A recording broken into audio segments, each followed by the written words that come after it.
New card. What do you think? Get over here! Hadouken! That man is playing Galaga. I understood that reference. You shall not pass! So say we all. Ride with me? It's adamantium tasting time, boys. Well, make it so, number one. All wings report in. And welcome to your weekly interval. This is the Best Damn Nerd Show. I am your host, Microphone Alchemist and Jedi Master James Kincaid. With me tonight, Imperial Commissar Jeff Budd. You can't just be a Jedi Master when it suits you. I can, just as I can be a fan of certain things in the Star Wars universe and call out the stink when I see it, Jeff. We are going to be joined by at least... Force doesn't work that way. Yeah, it does. Anyway, we will be joined by more nerds later on in the episode. This will overall be our Best Damn Nerd Show Christmas episode. I'm very excited to do a Christmas episode on this new rendition of the Best Damn Nerd Show. It's the holiday season, you know. It's just it's such a happy greetings, time. Nerdosphere. Yeah. Season's greetings, happy holidays, Merry Christmas, Nerdosphere. And you know, it's just it's great. We got some special stuff planned, topics to be discussed about the season. Mostly happy. I think there will be a little family infighting though, which hey, that's the holidays, bitch. Sometimes there's some arguments when family gets together. But for this first segment, Jeff and I are the only ones that have done their homework and watched the season 2 finale of The Mandalorian. We're the only ones that are fully caught up. And I want to take just a quick moment to talk about the penultimate episode of the season before we get right into the finale. What did you think of that one, Jeff? Because that was one of my favorites, honestly. Wait, that was with Bill Burr, right? Yes. Yeah. Oh, yeah. I enjoyed it. It got me to thinking, like, how established the Empire probably still is in the galaxy. You know what I mean? Like, that's one of the things I kind of appreciate about The Mandalorian is that it's taking world-building lore that already exists in sort of the prequels and that weird in-between time between the prequels and the Rebels, and then also expanding upon what's going on post-Jedi. And it's like, yeah, the galaxy's a big place. I mean, not everything is resolved immediately after what Luke and company did.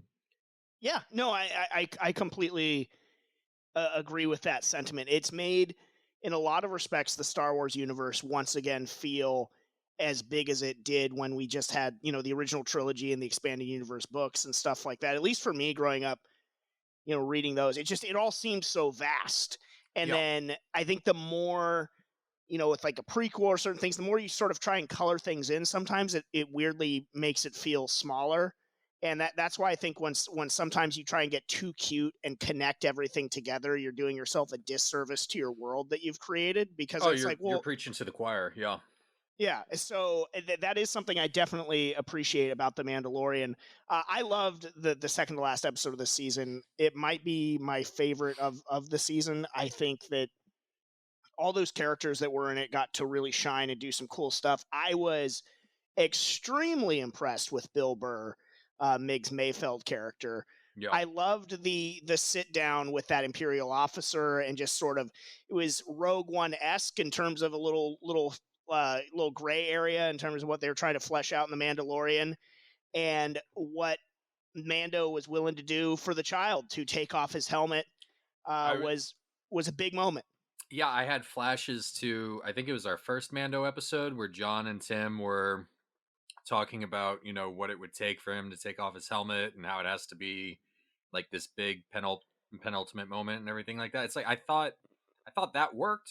I thought that was really well done, and I liked Bill Burr's character's reaction to all of that and everything. I thought all of that worked out nicely. It worked out perfectly because the conversation leading up to it, in terms of what he, you know, sort of teasing, what are you willing to do? What are you willing to compromise to get your kid back? Yeah. And afterward, look, all these guys are dead. I never saw your face. You're fine.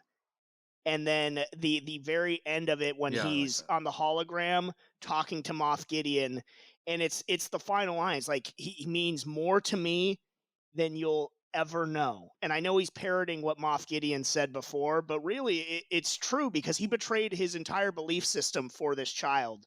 And that's how much he means to him. So that was really, I thought, just a phenomenal episode. Yeah. And that takes us to the season finale of Mandalorian season 2. Overall thoughts on the episode? I thought it started off not so hot, and then it ended strong. Okay. I liked the cold. Now, when you say start off not so hot, I liked the cold open of the Slave One chasing down the shuttle and sort of. Oh that no, whole I guess I should interaction. say I don't care for the first half of the rescue. Okay. And then I liked it about the point where Mando was going against Moff Gideon. Okay. On. Got it. Yeah, because I really also, did dude, we're going to assemble a super team in season 2, and we're not getting Timothy Oliphant. I was so disappointed. Dude, especially it's like, I hope to see it, down the road or whatever it was they said. It's like, yeah, us too. Let's bring him along. I thought that's what that dialogue meant. Is boom. Yeah. We'll see you. I did too. We'll see you in the customary Mandalorian team up season finale. Yeah, the crossover spectacular at the end. We all come together. That's the whole point of doing this. I completely agree. It was conspicuous by his absence. I don't know why they didn't bring him in. I would have loved to have seen his interaction with Boba Fett too, not having the armor. I was waiting for those two to come across each other. Yeah, so that was curious to me. Boba Fett's involvement in this episode overall was curious to me in general. In his lack of involvement. Friggin' lame. Also, I'm gonna just be honest, man. I didn't want some little superhero team of just a bunch of girls. I thought that was lame. It was Mando and a bunch of girls, and the girls it wasn't even dramatic. They were just walking in a straight line shooting at stormtroopers. I feel that people only know about stormtroopers now based on memes and conjecture, and I don't know if anybody's ever seen the original movies anymore because they're not that weak. Yeah. And if you watch how Han, Chewie, Luke, and Leia used to fight them, at least take cover. Can we have that? Can you hide behind something rather than just stand in the middle of the room? Yeah, they won't even do that. And it's not even the girls in this one. It's everyone who's faced a stormtrooper on the Mandalorian series so far. Every time. Well, even Boba Fett had that time where he just wrecked shop, and it's cool that he did it, but I mean, come on, dude. Nobody was able to stand a chance. Nobody at least is able to run away and avoid him. I did not like even the line in season 1 when Bill Burr said, "Hey, wise ass, I wasn't a stormtrooper." I didn't even like that because it was again crapping on these elite shock troopers of the Imperial, armed forces.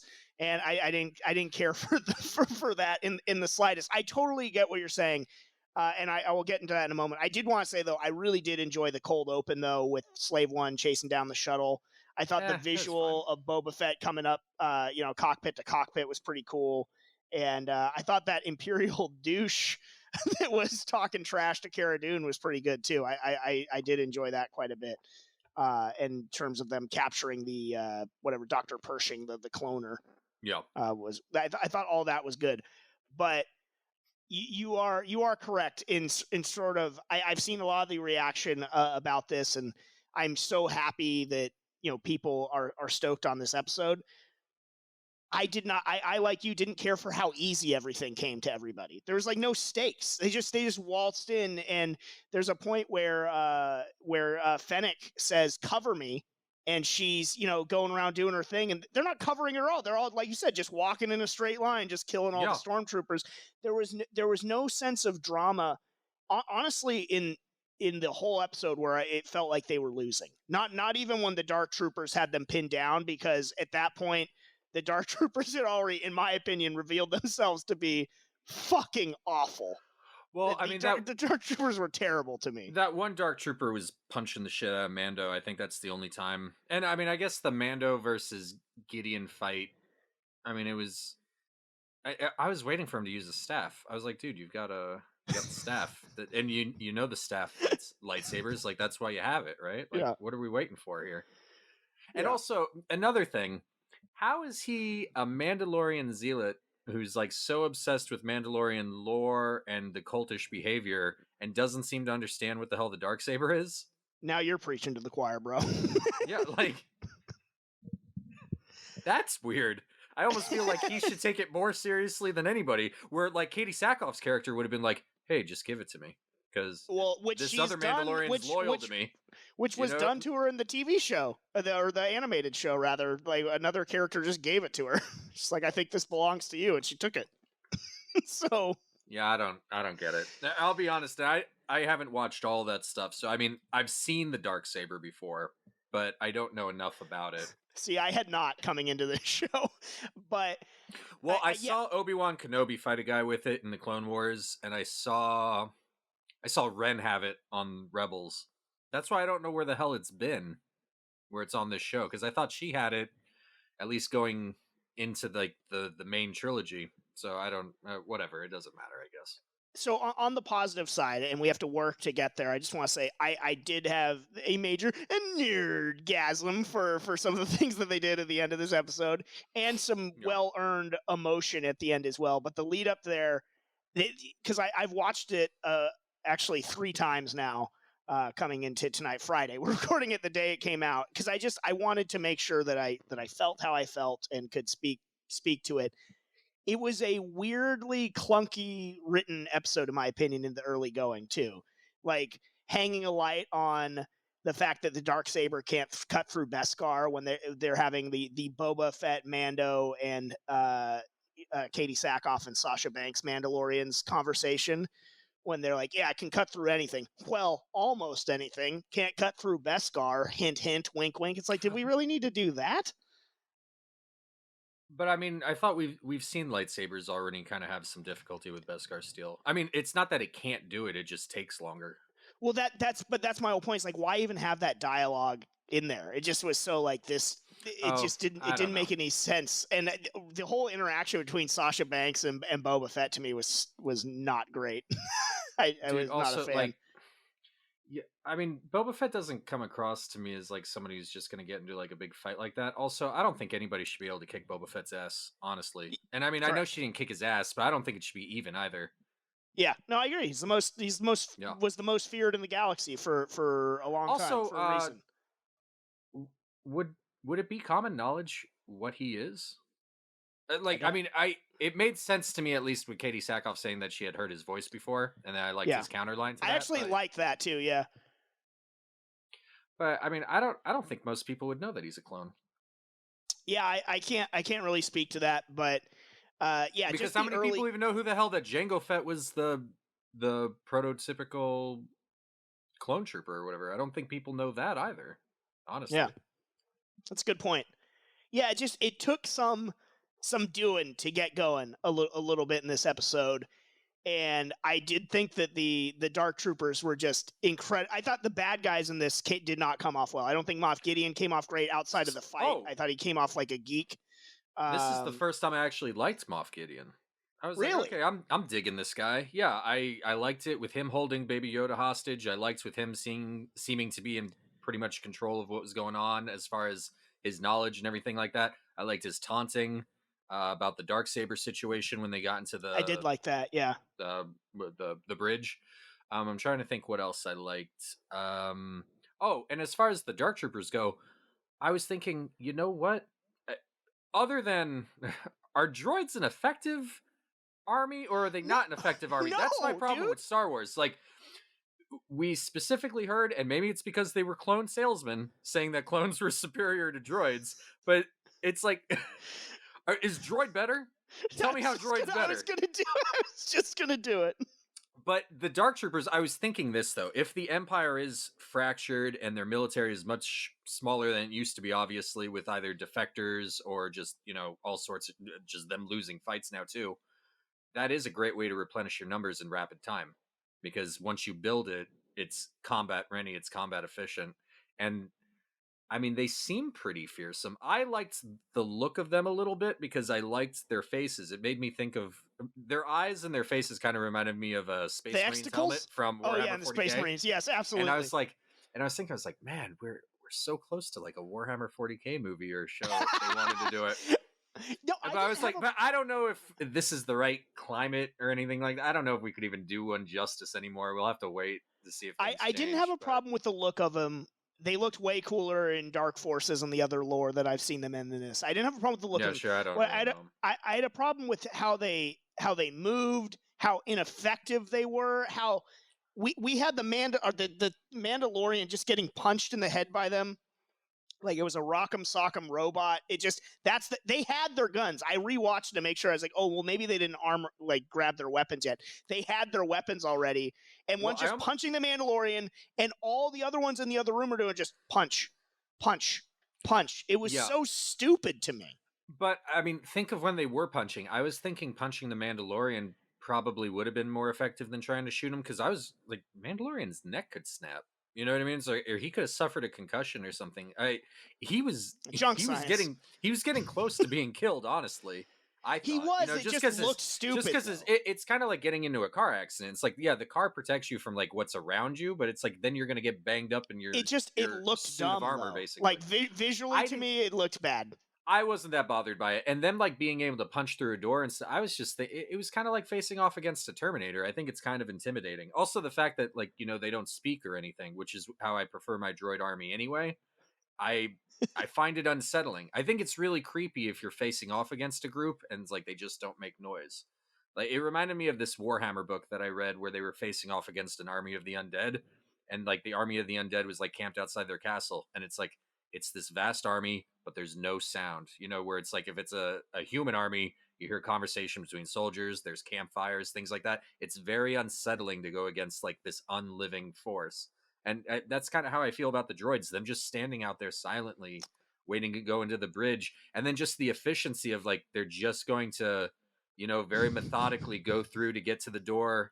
I mean, their guns aren't going to be able to go through the door. I feel them being able to punch their way through. They've got all the time in the world, those droids. They don't mind how long it takes for them to get in there, but they're going to get through. If anything, I feel what undid them was that they had to put someone over at the end. Rightfully so, bro. And don't get me wrong, I love it, but at the same time, it's like, man, like no stakes for any of our characters. It would have been one thing maybe if everybody was getting their ass kicked a little bit in the show, and then it's like, well, this is what happens when a Jedi Knight shows up, like a real Jedi Knight. Yeah, no, that's good. That's a valid point. I just the Dark Troopers had no moment outside of the Mandalorian guy's head bashed, in which again, visually to me, it actually made me like laugh out loud. I was like, this is it's weird. The actual punching animation just looks so stupid. I don't know. Well, I mean, I just think it's a simple action. It's better than them like changing it up or whatever. I don't think a droid would do that. I think a droid would do exactly the Bionic action it elbow. needs to do, and it would do it repeatedly until it gets its job done. I mean, yeah. Like I just wasn't a fan of that. Jackhammer's not going to go at different angles unless you move it that way. It's just going to keep going. Yeah, I just would have preferred a different fight with the Dark Troopers. I thought it was kind of frightening. If I was in the Mandalorian's position, it's sort of terrifying.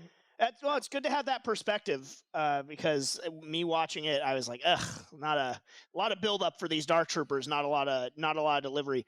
The duel I would with say Moff not a lot Gideon, of delivery. They just didn't do much. Yeah, you know what I mean. Like there just why didn't they turn on their rocket boots when he flushed them out the airlock too?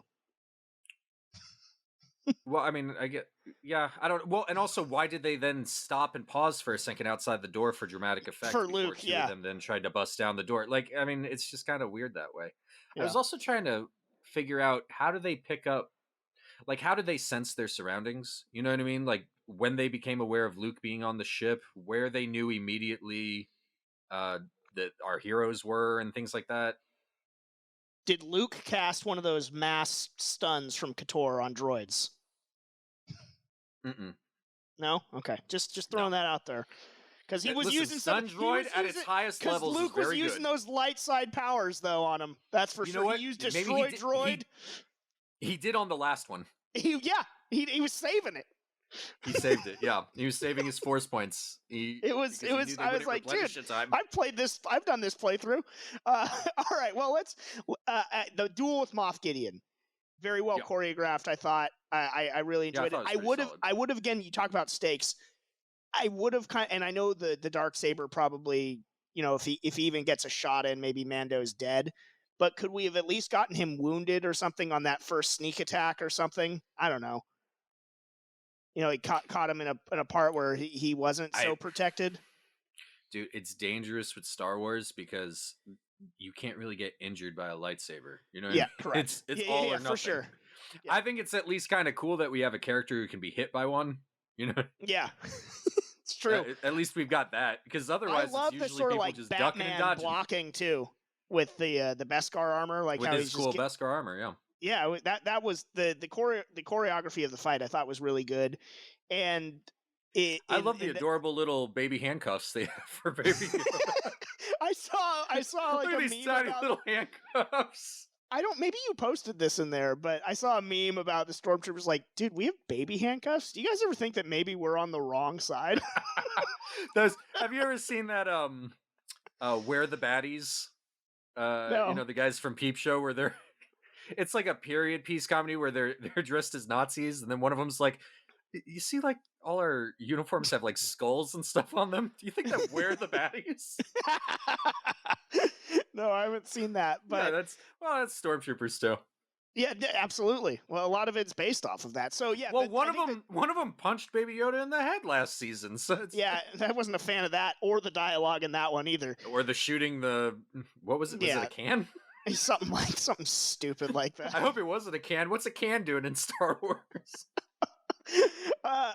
But yeah, so I think the tide sort of turned on the episode as well with the duel with Moff Gideon. I thought that was good. I like that now Mandalorian sort of has the Elder Wand too. I enjoyed that aspect of it. I hope, and I mean, I don't know enough about her character or anything like that, and so I don't know what the fan base is, everything, and all of like how the fan base feels about it. But I would love for Katie Sackhoff to be the villain in the next season. Yeah, eventually at least betray him, or at least one like some sort of nemesis. Because I mean, like I said, I really like that scene. There's a lot of tension. I also liked the Mandalorian holding the Darksaber. I thought he looked really cool. I agree, and I want like that to be his I would like him to become now. the new Mandalore. So that's what I was thinking. I was like, I hope that's where we're going in season 3. Yeah. So, and there are certain aspects of this that, and when I watched it again, I looked at it through the prism of this felt like a series finale more than a season finale with what happened with the child and everything. In terms of just like you have Luke Skywalker showing up, he's giving away the object of his kid. It felt like it's like, okay, if they ended it right here, that's a beautiful ending to this character. I just wish we had gotten one more season out of it. Like, what, however they escape this, the next season, he still has the child and he's on Mandalore or whatever kind of deal, and then you do whatever when Luke shows up, and then we're just done with these characters, and it's great. But so it felt a little rushed in that sense too, I guess. But let's talk about it. Luke Skywalker showing up at the end. As soon as they said a single X-wing, it's like, oh shit, like that's fucking Luke, dude. And little baby Yoda's ears perking up and stuff. So I mean, all of that was great. All of that was awesome. Yeah, what did you think of? I know he destroyed the Dark Troopers and everything like that. For me, Luke Skywalker's the hero of Star Wars.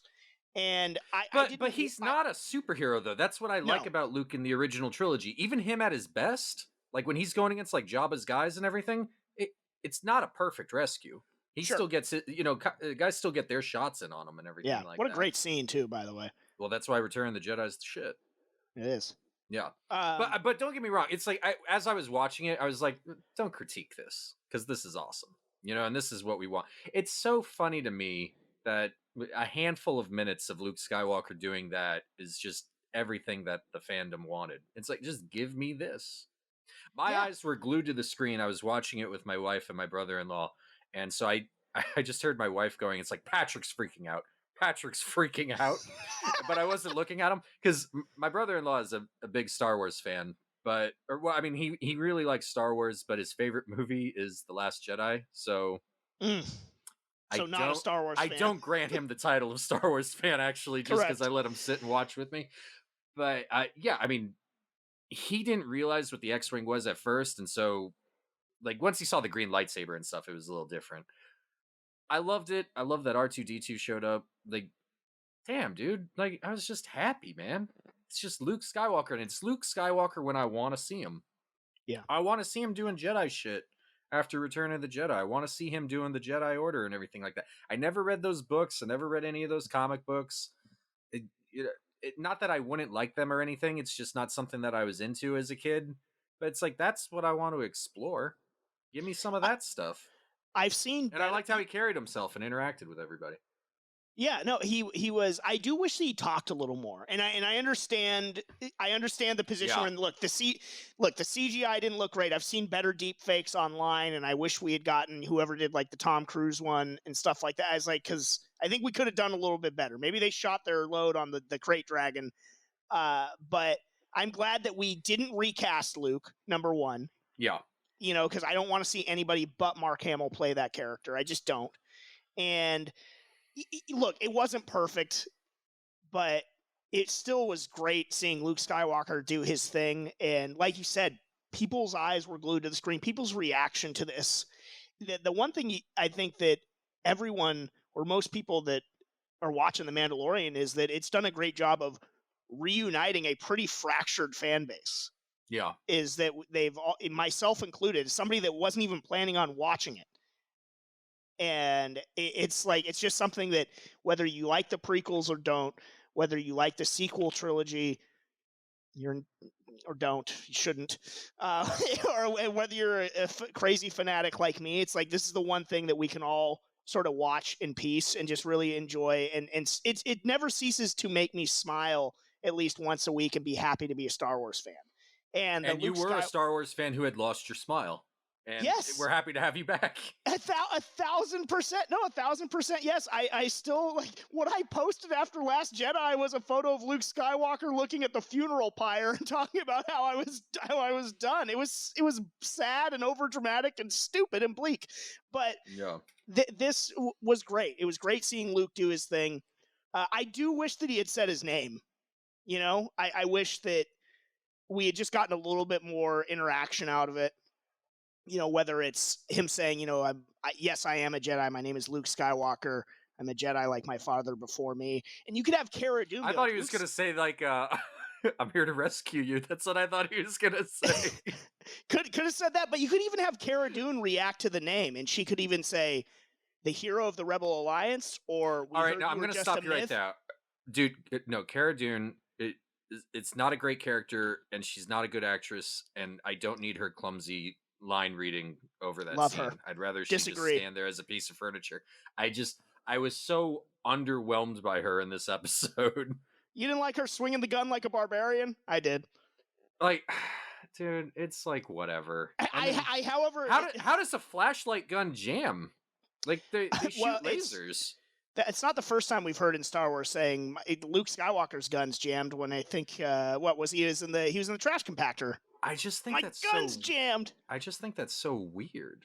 Yeah, well, Star Wars is. I mean, I don't know enough about firearms, but I don't know. My problem with that, I've seen some negative reaction to the whole gun jamming thing. I love Cara Dune. I think she's a great character, and I really like Gina Carano a lot. I would have preferred her just be using that badass weapon the whole time as opposed to her little puny blaster. That way, when it jams at a key moment, it's like, oh, well, she overused it. You gotta. It's like she barely even got to use the fucking thing. So I don't know. That was I would have liked to at least have some sort of reaction to it being Luke Skywalker. But that being said, him taking Grogu, saying that he would give his life to protect the child was all great. How about Pedro Pascal though? I thought he killed it. Like when he takes off the helmet and reveals his face to the child, when Grogu touches his face and he closes his eyes, just like all the emotion. I thought all of that was picture perfect stuff. That really worked. I thought at that point the show is firing on all cylinders. They did a great job, and I thought we've had 2 episodes back to back with the helmet removing scenes that just worked. Like this is, yeah. I assume this is what Tim and John were looking for. I hope. Yeah, I hope so. I mean, what else is there? What more do you guys want? I thought it was outstanding. I thought it was very touching. I liked the relationship between those 2 characters, which. I mean, sad, one, you never saw his face. The other one doesn't talk. It's like, but it works. You get everything from the 2 of them and how they interact with each other. So I don't know. I'm curious to see where we're going next with this series, because you can't get rid of Baby Yoda. I mean, he's part of the show. He's a big bulk of it. I wonder if he's going to come back somehow. I personally would be fine with him being gone, and then we just start doing more Mandalorian shit. But I don't know how you can have this show without also Baby Yoda. You know, like they're both the main character as far as I'm concerned. I mean, hell, Yeah. John is convinced Baby Yoda is the Mandalorian. yeah, and wouldn't accept anything to the contrary that maybe they both could be. Like I said, I would have been fine. Well, that would be the Mandalorians. Yeah, I guess so. So in terms, Can't pluralize alone. I would have been fine with, again, getting another season out of having the child. And if we end things with the third season and that's when we lose them, then then we're done. To me, losing the child is sort of like, at this point, again, a series finale moment. It's a big fucking deal for what has made this show so successful. So that's kind of my thinking on that.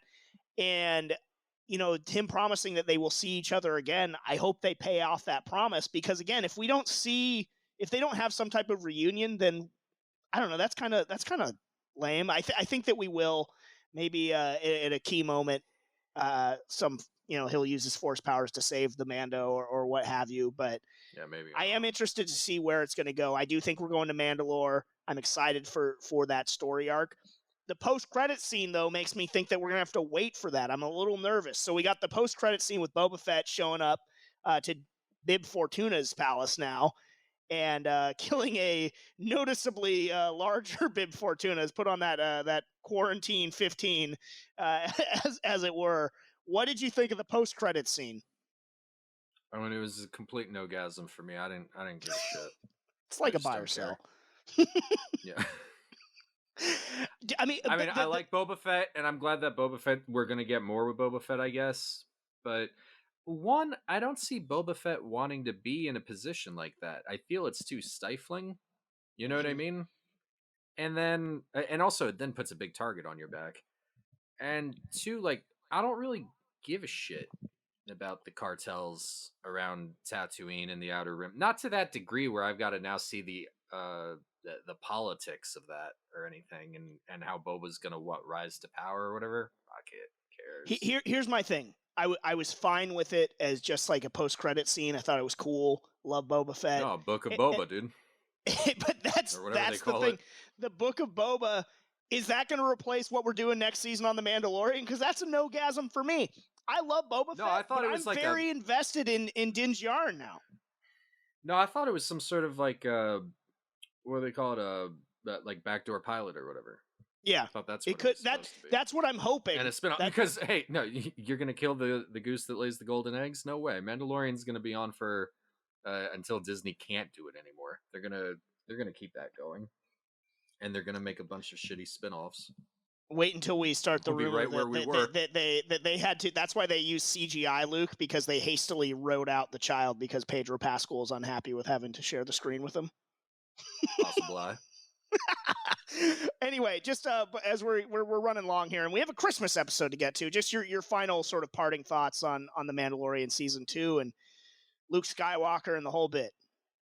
It was not a perfect season, but I did like where we ended up, and so I guess that's all that really matters. Also, with how Luke was portrayed here and how seeing him in action made me feel, I am somewhat in favor of the movement to obliterate the sequels somehow, and just we scorch that and we pretend they didn't happen and we go from there.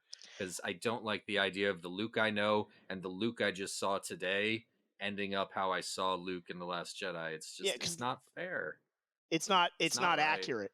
Yeah, absolutely right. It just doesn't sync up with everything. It's completely counter to the character of Luke Skywalker, which is why Mark Hamill said as much. And all you idiots that love The Last Jedi should go back and read what he said. My concern there is that they are syncing up to the sequel trilogy with the whole cloning aspect and everything like that. That's going to be, bringing. No, but how does that necessarily sync up when clones is already a very established piece of lore in Star Wars? I mean, I feel like it's to clone shitty Palpatine for shitty Rey. Yeah, but there's nothing that specifically spells that out. They haven't done anything that means that they have to have it linked up to the sequels. They don't. They haven't had anything that's discounted it either. I don't know. I like the idea that maybe we just move in another direction and they do like those alternate universe. Everything's a multiverse now, and let's just And maybe that's one timeline, and that's the darkest timeline. And things now that Luke found Grogu, that won't happen. Like in that timeline, he never met Grogu. Oh, that's sad. That's a sad timeline. Well, you saw it. It made you not even watch the end of that timeline. That's correct. Still haven't.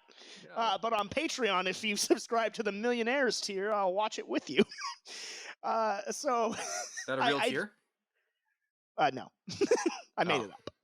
We should make. But I do think, though, I did want to get some of the negatives out, because there just were some things in this episode that I did not enjoy, namely the Dark Troopers.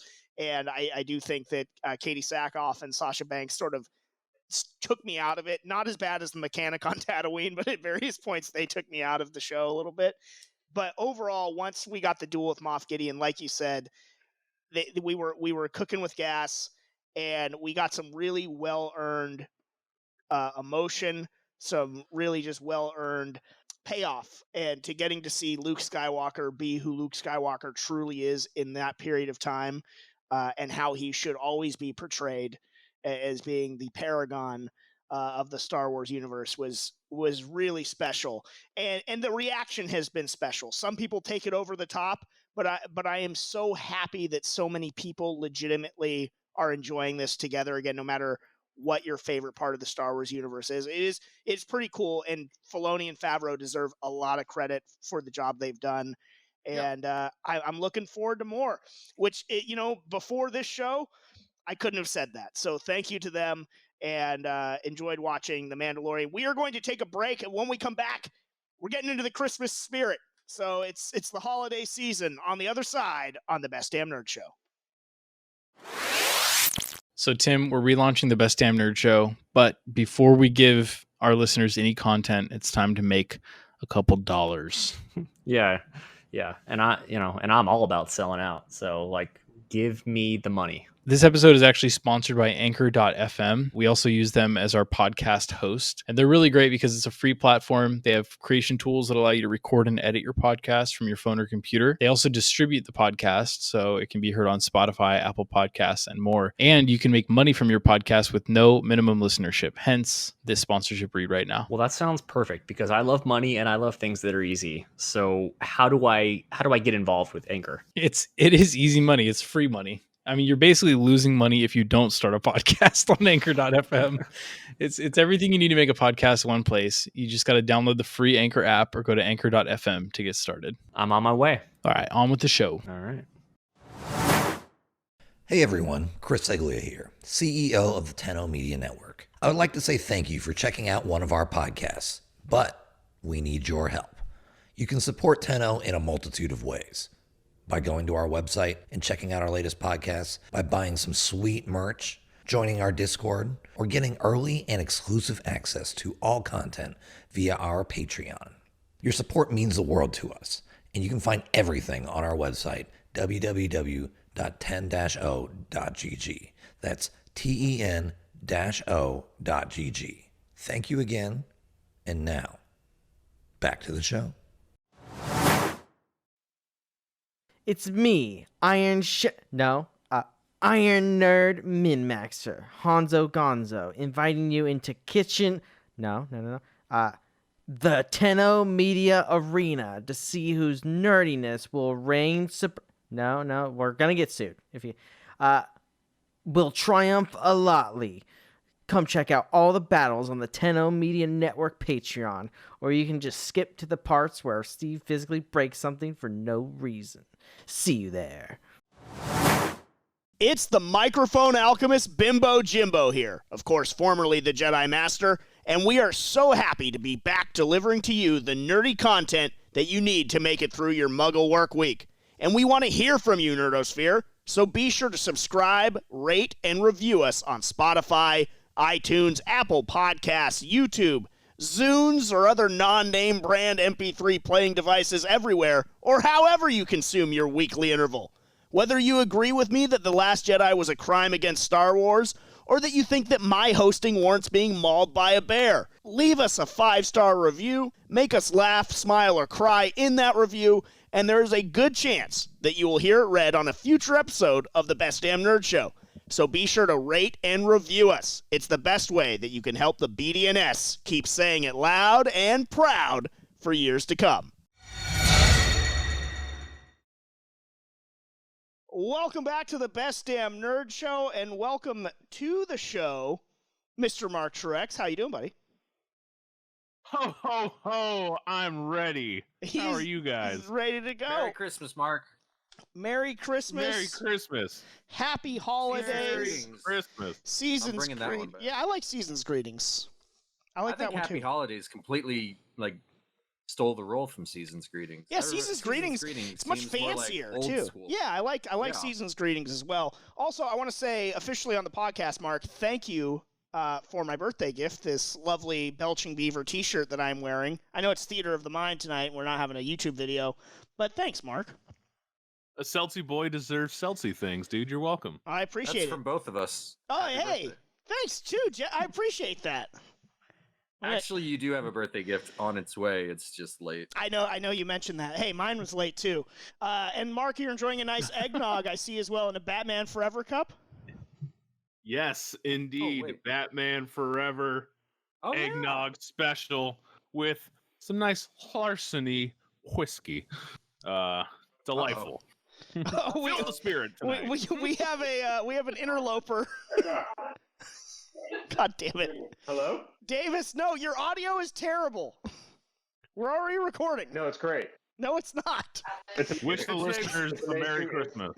Davis, I'm going to need you to get off the call. You guys totally want me on. No, all right, so Davis, you're at another super spreader event. So let's just get that out of the way right now. So all that background noise that you got going on, your Reporting connection live from Ground Zero. Your connection is trash, Davis. Your connection is trash. Okay, we tried. Yeah. Yeah, we did. We're moving on. Seasons Greetings. I love Yeah, you guys. Merry Christmas. I love you, buddy. Merry Christmas. Enjoy your super Happy New spreader Year. event, dude. Die Hard is a Christmas movie. Official. 100%. Yep, that's But not does it, official. Mark. Oh, Jesus. What an argument. Wait. All right. Well, That's Chris, who's on your side, Mark. And That's who you that's associate the with. debate. that's the debate, news listeners. to me. It's all over. Well, Chris Davis giving us the lead-in that we needed for the topic, our first holiday topic here, which is the now age-old question, is Die Hard a Christmas movie? And we have Jeff Budd on one side of the spectrum and Mark Truex on the other. I'm going to leave it mostly to you two because that seems fair, 1v1. I, laying my cards on the table, do not believe that Die Hard is a Christmas movie. Way to have a nice unbiased I'm being upfront here with everyone, so it'll be more Lincoln Douglas style. It's not like, I'm going to be, cutting anybody's mic off. Well, This maybe is I will. a sham. This is a fraud. I mean, yeah, I don't think that Die Hard is a Christmas movie, but I'll leave it to Jeff to explain why. But let's Mark start. Why is Die Hard a Christmas movie in your opinion? I think the contrarians should be going first by all means, because I shouldn't have to defend a Christmas movie as a Christmas movie. It so didn't if you wanna start out say as a it's Christmas not, movie, though. You should start off. It certainly, at the very least, when Die Hard was released, was not a Christmas movie. It was an action movie. It's only retroactively even become thought of as one. Okay, first of all, you're not in the debate. Second of all, how come an action movie can't be a Christmas movie? Those are two independent things that can seamlessly be blended together, if so. All right. That's not my argument. Why I can't wouldn't. they be? No, I'm not saying that. I don't think that just because it's an action film, it's not a Christmas movie. I was trying to think. It's like, what are like the major arguments for why Die Hard is a Christmas movie? And I'll start off by saying I understand why people do think it's a Christmas movie. And at the end of the day, if you want to consider it a Christmas movie, obviously it doesn't really matter. Everybody can do whatever they want. But one of the reasons that it's considered a Christmas movie is obviously it takes place on Christmas Eve into early Christmas morning. And so time of year is why it's a Christmas movie. And I was thinking the time that a movie takes place doesn't necessarily make it a Christmas movie. And I'll use an example, a Santa Claus, Tim Allen, which is a Christmas movie. The bulk of the movie takes place throughout the year, not on Christmas. because it's about his last year of getting Scott Calvin's affairs in order. In fact, the most dramatic parts of the movie don't take place during Christmas because the whole thing is that they think that he's having a psychotic breakdown in trying to win his son's love by pretending that he is Santa Claus and is going against like these great extremes to do so. And it's very disturbing to have him doing Santa Claus shit in like July as opposed to December. And then I was also thinking of the episode of Workaholics where they're doing Christmas in July. Takes place in July, but it's clearly a Christmas episode because it's all about them celebrating Christmas and and that's like their tradition that they celebrate the holiday in the middle of the summer, which I guess is something that sometimes people do because they just want to hang their lights up again. Yeah, but it's like that is like a Christmas episode where if they had played it as a repeat, in December, I would get it. So you don't necessarily need to be around Christmas to be a Christmas movie. And then by the transitive property, if you're around Christmas, that also doesn't make you a Christmas movie because it's not about the time of year. I was listening to last week's episode and Mark actually was using a quote that I was thinking, this is how, by the base of me, this is how it works. It's, you know it when you see it, when like talking about like pornography. That's how I kind of feel like with a Christmas movie. I know what a Christmas movie is when I see it. I can't explain it. I can't really break it down for you as to why. But another reason is people were saying that the story of Die Hard only makes sense on Christmas. I'll say right now, I think the least realistic thing about it is that there is that big of a Christmas party on Christmas Eve. There is no way you're going to have an office party on Christmas Eve. But second, would you consider National Lampoon's European Vacation a game show movie? Because the only reason they're taking that trip in Europe is because they won on a game show, and the opening scene of the movie is them on Pig in a Poke, where they won the entire trip to Europe. That family would not be able to afford to go to all those countries.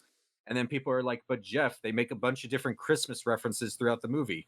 Granted, they also make a lot of game show references throughout the entire European Vacation film. They mention Pig in a Poke several times, all the way up to the end of the movie, because Italy's the last country they go to, and that American girl that Rusty's flirting with, he mentions that he was on Pig in a Poke, and she goes, yeah, I recognized you from it. I had a crush on you while watching it with my parents. So I wouldn't consider European Vacation a game show movie, but at the same time, that plot needs to revolve around the game show. Now, could you rewrite the movie where maybe they got an inheritance, maybe there was some sort of bonus, like the Vegas Vacation movie where he got his bonus, and so they were able to just take the trip to Europe? Yeah, you could rewrite it like that, and I think that would be fine. Just like I think you could rewrite Die Hard where there would just be a major office party because maybe there was just like some great merger or there was like a big contract that was just made or something like that. And then that would also explain why the wife would have to be there. Because I think it's very bizarre that a Christmas Eve party would go well into the night and nobody would be asking where any of those people are. Especially like how many of them were parents like with young children and everything. Like this is incredibly bizarre to me. So the argument you're trying to make is just because it's themed around Christmas does not relate it as a Christmas movie.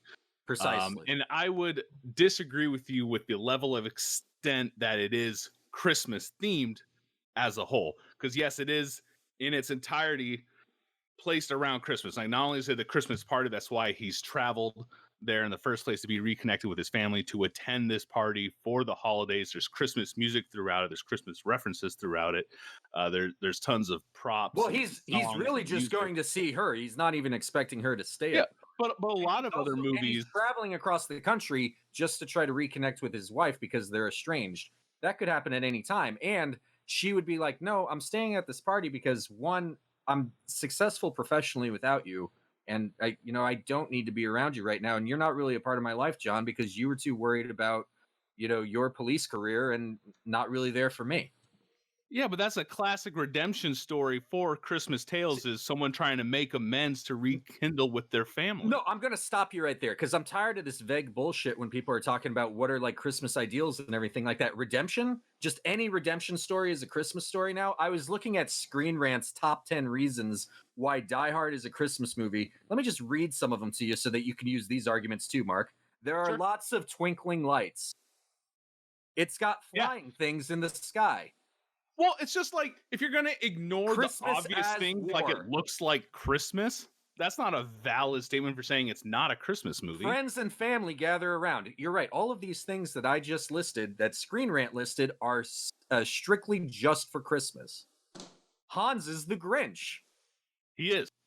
First of all, Gruber and Grinch both have 6 letters in their names. Just saying. I don't think it's a coincidence. All right. Can I ask Mark a question? So does Marcus. Mark, do you consider Batman Returns a Christmas movie? No.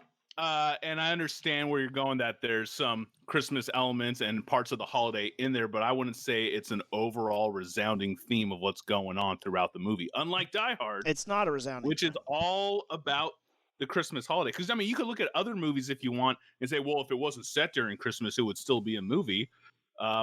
Like, I don't know, Office, like Christmas Office Party, or Mark, The Night Before, right and all there, these dude. bullcrap movies. That's like, well, you know, yeah, they had Christmas music and lights and Christmas trees, but you know, if it wasn't for that, it wouldn't be a Christmas movie. It's still a Christmas movie, though. Well, yeah, and I understand where you're going from there too, because it's that slippery slope argument. And yeah, how much can you change a movie and then it's completely not the same movie anymore? So I understand what you're saying, but the fact that they've made multiple Die Hard films that are all basically the same means that you can take that plot and not have it around Christmas. Yeah, some are for Christmas, like Die Hard, and then others are for, you know, other times of the year. But it's like Doesn't matter. essentially the same film. And then not to mention all the Die Hard ripoffs. Just like there was a ton of Harold and Kumar movies, and then they made a Christmas one. Just like there was Bad Moms, and now there's Bad Moms Christmas. Let's talk about the vacation movies, like Christmas Vacation. Yeah, but very much a Christmas movie, but it's just because they're doing Christmas stuff, like going to holiday parties and seeing their family with lights and music and gifts. But then all of these would happen in Die Hard as well. But the overall plot, though, is also about him waiting for his Christmas bonus check. And the overall plot is John McClane trying to get back to his family for the holidays. No, the overall plot is him trying to just save everybody in a building from terrorists. I don't even know if they're actually terrorists. Weren't they really just high-profile criminals pretending to be terrorists? Yeah, they were trying to steal. They were European in the, you know. Well, not even all of them were European because they had that hacker, you know. So yeah, whatever. It's a good movie. I don't want to pick apart Die Hard. That is one thing. It's a great movie. It is a great movie. Yeah. It's the people that say it's a Christmas movie have made me like it less, though, because it makes me not want to watch it. Mark, would you let your daughter watch this Christmas movie right now? I feel like she has seen it already. Honestly, it's a staple at the house. We watch it every year. And I'll even counter that argument, James, because it's like Black Christmas is a horror Christmas film. So I mean, you can have inappropriate Christmas movies. Again, wait, all right, James made a face. And James, you're starting to piss me off because you're doing the same thing that these people are doing. What do you think is a Christmas movie? Something that's just friendly and enjoyable? Because I'm just saying I wouldn't. I'm just saying I wouldn't put on. Yeah, that's true. I wouldn't put on. I wouldn't. I guess like Christmas pornography. Yeah, no doubt. And I wouldn't put that on at Christmas for my family either. So I guess I'm just saying is that I don't know which family members are you with. That's fair. Okay. I retract the statement in the face that I made. Continue on, gentlemen. Mark, do you have anything else to say as to why? So anyway, like as far as like the thematics of Christmas and like those physical elements, I think it'll make it stand for that. And yeah, it doesn't have to be a family movie to be a Christmas movie, just like there's varying shades of Valentine's movies and spring and summer and all this stuff. It's just a time of year based around it. It doesn't mean it can't be enjoyed at any other time either, but you know, you can't ignore those pieces. But it's more than just that. I mean, if you look at let's dive into the soundtrack, for instance, right? There's a heavy amount of Christmas music throughout the soundtrack. In fact, on the official soundtrack that you can go and buy the album of, there is 2 Christmas songs on there, Let It Snow and Ode to Joy, both very much tied in with Christmas. As well as in the film, he's whistling Jingle Bells. You got Run DMC's, was it Christmas in Hollis? You know, and so it's peppered in throughout the movie as well.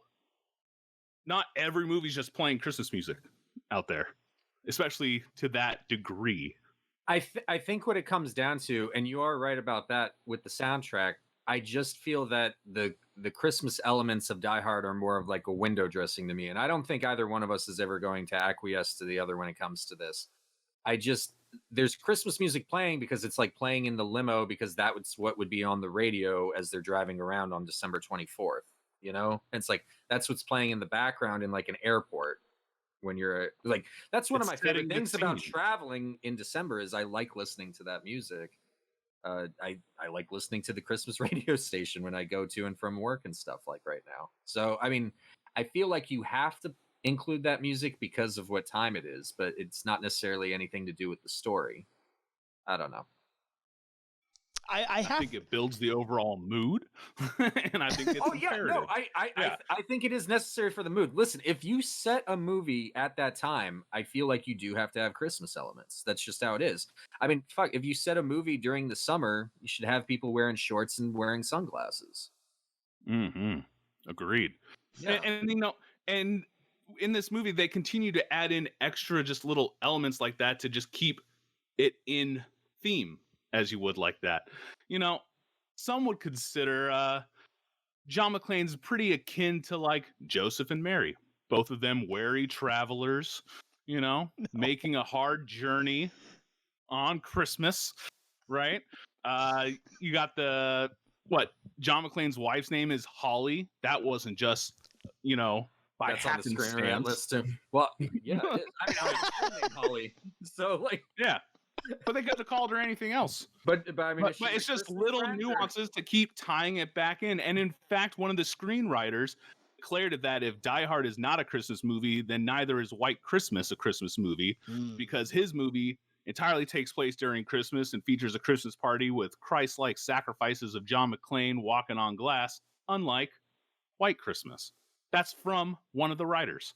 All right, but then you have the star of the film saying it's not a Christmas movie. So he didn't write it. Cancel each other out. Yeah, he didn't write it. He took a check. And Mark Hamill. He took a check. Skywalker. He took a check.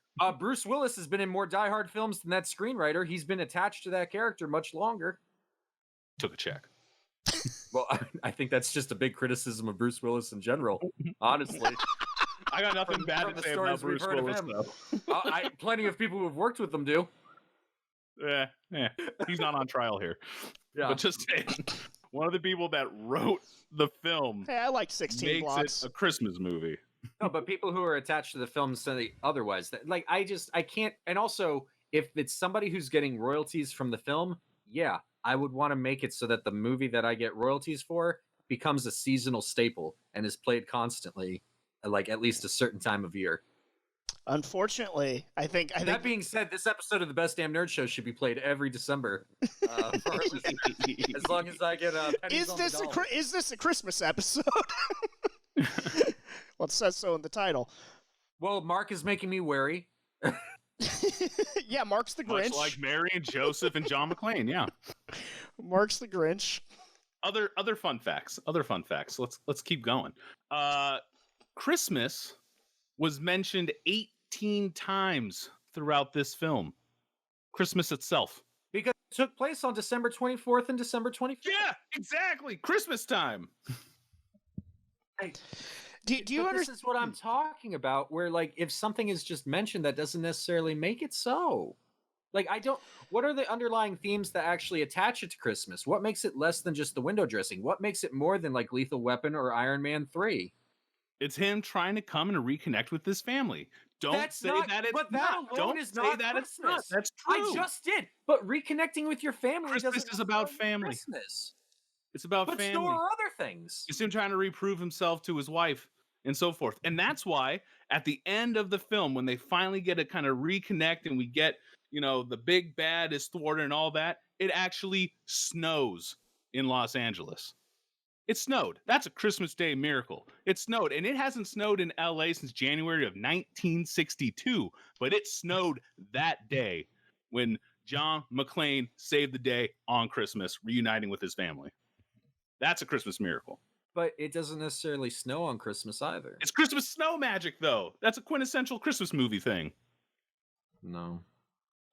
Yes. Definitely. All right.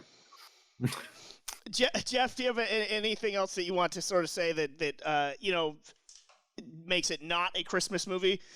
In your opinion, I don't really know what else needs to be stated with it. I mean, nobody's ever been able to tell me what exactly it is that has to do with Christmas. And now I'm seeing this weird trend where people, the same hipsters that were probably saying this was a Christmas movie to get shock, are now saying it's not a Christmas movie to piss off the people who are late to the game. And they're attaching Home Alone to it and saying that's not a Christmas movie. Ooh. The whole thing about Home Alone versus Die Hard is the reason the kid is not scared at home is because he actually thinks a Christmas wish came true. There's numerous interactions with either the church and him praying, or Santa Claus, and then everybody come. It's about families coming together, which apparently can only happen at Christmas. Actually, technically, so Christmas is about the there. birth of Christ, everyone, and I'd like to take a moment to talk about. Well, actually, it's about winter solstice.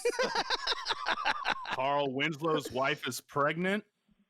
Someone else pregnant on the holidays. Just saying.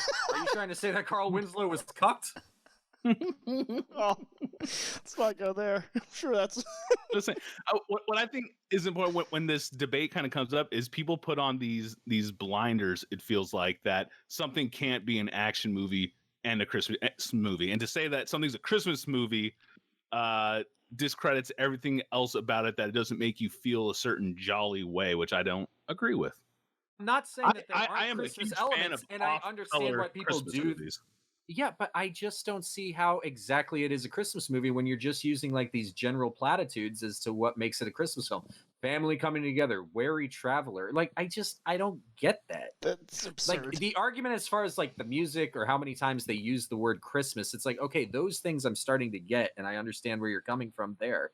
But I other than that, I don't get it. It doesn't make sense to me. And just calling Hans Gruber a Grinch, I don't even understand how that's possible. First of all, does anybody remember that the Grinch is not a bad guy at the end of his story? that he learns his way? It's like, that doesn't happen to Hans. He learned right at the very end. And Hans Gruber's not even trying to ruin anybody's Christmas. He's a bigger bad than the Grinch. He wants in and he wants out. That's all he wants. He's a bigger bad. You're right. I think the fundamental disconnect are those that believe because it's set at Christmas that it makes it a Christmas movie. I mean, the overall plot of Die Hard is he's trying to save the people in the building, Mark. It's not about Christmas. Is that why he got on that plane? That's part of the story. That's not the main setup. That's not the overall plot, though. Yeah. Dude, it's the hero's journey through, Nakatomi Plaza. I get it. That helps him come to this like realization or however you want to try to frame it up. But like, it's Christmas, dog. Yeah, it takes place during Christmas. Mark is just nodding in agreement. Yes. I have to say, while I am firmly in Jeff's camp that Die Hard is not a Christmas movie, of everyone that I've heard argue that it is, Mark's done the best. Maybe it's because I'm biased and I love the guy, but it was a spirited debate, and we'll never, like Jeff, you said that I don't think any side's going to convince the other, but I do think it's this very hipster thing that has just taken on a life of its own, and the Twitterverse and everything like that now seems to sort of dominate the conversation when that is a very small part of the population. The vast majority of people do not think that Die Hard is a Christmas movie, but this is a Christmas episode of the Best Damn Nerd Show, so let's take one more break. On the other side, let's come back. Let's talk about our favorite Christmas movies. Let's talk about Christmas music. Die Hard. Well, it could be. Better believe it. I was waiting for that. Better believe it. It's not on my list, but there are a lot of good ones on there. Check it twice. And we have a Best Damn Nerd Show Secret Santa to get to as well. So more on the other side on the Best Damn Nerd Show. Hey guys, it's the loquacious anime and manga lover Jahns here. Now, I have watched a lot of anime, and I've read an abundance of manga, so you would think that I have a pretty interesting opinion on the culture. From classics like Golden Boy and Ghost in the Shell, to masterpieces such as Psycho Pass and Gantz. Come and join me as I talk about the world of anime and manga, which has had a huge impact on my life.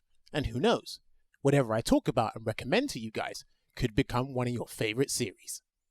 Ammo with Jammers. It's the microphone alchemist Bimbo Jimbo here, and when I'm not verbally super kicking Last Jedi fans on the Best Damn Nerd Show, or fantasy casting The Rock in another movie on the DLC, well, that's when I actually get to talk about wrestling. That's right, come join me in the Wrestling War Room, where I take my mic to the mat and launch my hot takes about the Wednesday Night War between AEW and NXT. The Wrestling War Room, which side are you on? Hey nerd, Lore Master Tim here, and I've come with a rather indecent proposal.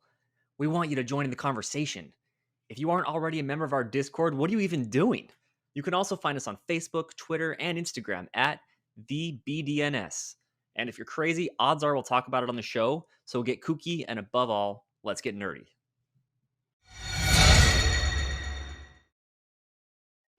And welcome back to the Best Damn Nerd Show. Merry Christmas, season's greetings, everyone. And we have to welcome another nerd to the program here. He got in late on a red eye here for Christmas.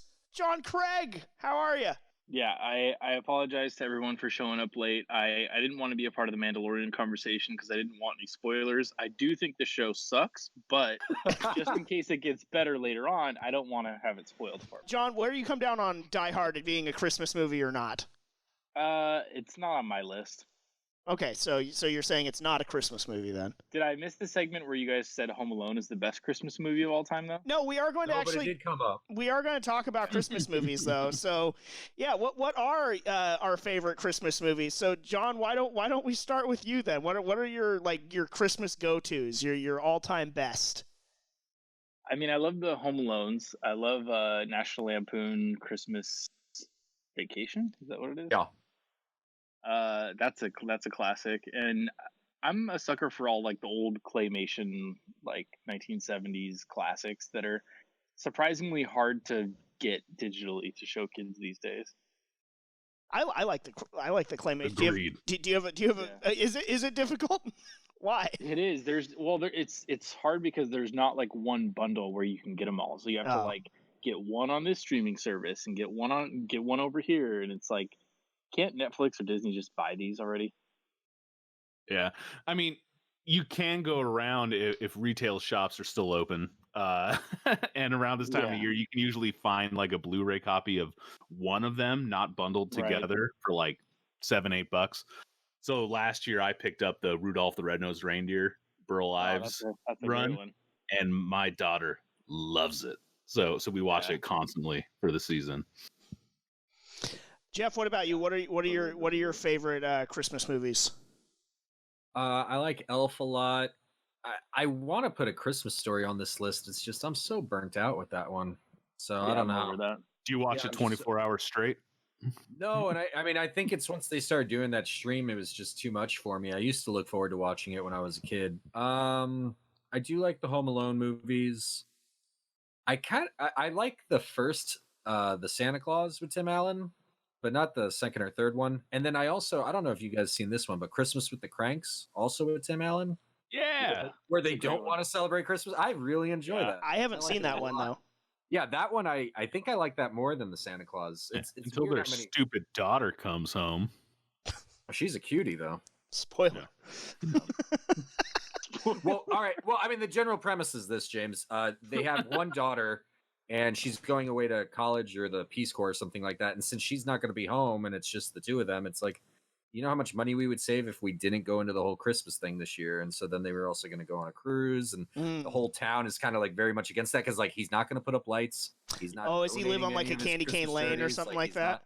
Yeah, very much usually like that. the big house. It's like the one time and they like have the big Christmas party and stuff like that. Is very so like everybody's kind of like rebelling against them. There's a lot of pushback, and then he digs his heels. It's good. It's fun. So Frosty. While we're on the topic, growing up, it's definitely on my list now. Just talking about it, I want to see that again. Mark will appreciate it too. Is that growing up in Pacific Grove and having Candy Cane Lane? I thought that was unique to us. I thought that was something that just we did, and it was this.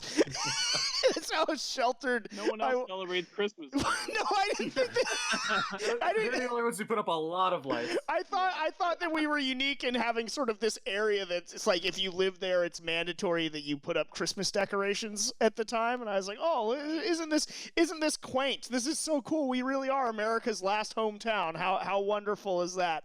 And then like being is like, oh yeah, I could take you down to like Candy Cane Lane. I was like, it's in Pacific Grove. And apparently everybody does that.